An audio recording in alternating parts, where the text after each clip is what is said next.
DRDO septum 10 fireman में medical test किस तरीके से आपका होता है और कब होता है, क्योंकि बहुत से ऐसे स्टूडेंट क्वेरी कर रहे हैं।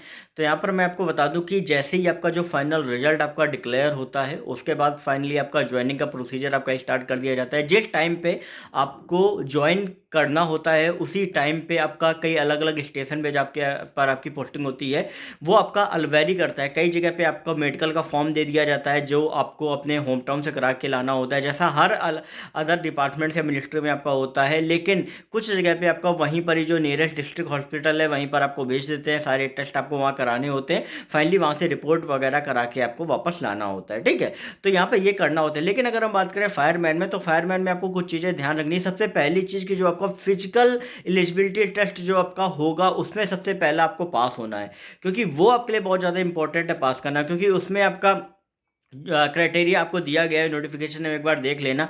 लेकिन सबसे एक चीज़ ध्यान रखना कि जब आपका फाइनली मेडिकल टेस्ट होगा तो उस टाइम पर आपका कलर ब्लाइंडनेस भी चेक होगा और विजन भी आपकी चेक होगी। ये चीज़ ध्यान रखें। अब कलर ब्लाइंडनेस क्या होता है कि आपका जैसे आप जाओगे हॉस्पिटल में तो उनके पास एक बुक रहती है, नहीं तो एक इमेज वगैरह रहती है, आप सभी देख सकते हो ऑनलाइन। ठीक है, तो वो बुक जैसा सीबीआईसी में क्या होता है, कलर ब्लाइंडनेस कैसे चेक होता है मैं आपको बता देता हूँ।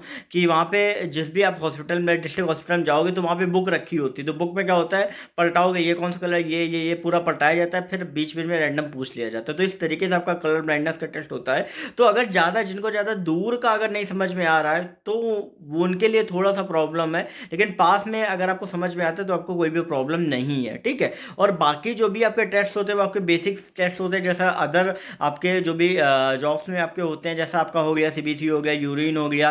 इसके अलावा आपका कई बार तो ये भी रहता है, मतलब आपका सर्जरी वगैरह अगर हुई होती है तो कहीं ना कहीं आपका 6 मंथ्स के ऊपर होनी चाहिए, मतलब ऐसा नहीं कि 6 मंथ्स के अंदर अंदर आपकी हुई हो। ठीक है, तो कहीं ना कहीं वो भी कई सारी चीज़ें जो होती है वो आपकी चेक होती है। हालांकि उस पर ऐसा नहीं कि नहीं आपको बाहर कर दिया जाए, ऐसा कुछ भी ऐसा नहीं होता है, बट बेसिक जो चीज़ें होती हैं, जो आपके टेस्ट होते हैं वो आपके नॉर्मल आपके वही रहते हैं जो आप रेगुलर आप कहीं ना कहीं किसी डॉक्टर पास जाते हैं तो वो कराते हैं। ठीक है, इसके अलावा आपको कोई भी प्रॉब्लम नहीं होगी। बस ये ध्यान रखना कि कलर ब्लाइंडनेस का इशू नहीं होना चाहिए, क्योंकि वो बहुत ज़्यादा इंपॉर्टेंट है। फायरमैन स्पेसिफिक आपका लिखा हुआ है कि फायरमैन की पोस्ट पे 0801 1101 और 1100 तीन पोस्ट पे आपका लिखा हुआ है। ध्यान रखें, आपके लिए बहुत ज़्यादा इंपॉर्टेंट है। ठीक है, बाकी जैसी आपकी ज्वाइनिंग वगैरह होगी, जैसे मैं ESIC SSC steno other exams में भी बताता रहता हूँ, तो आपको भी मैं गाइड करता रहूँगा। जो भी अगर आपकी क्वेरी है तो इंस्टाग्राम पर सरकारी नौकरी वाले बाबा टाइप करके पूछ सकते हो। ओके।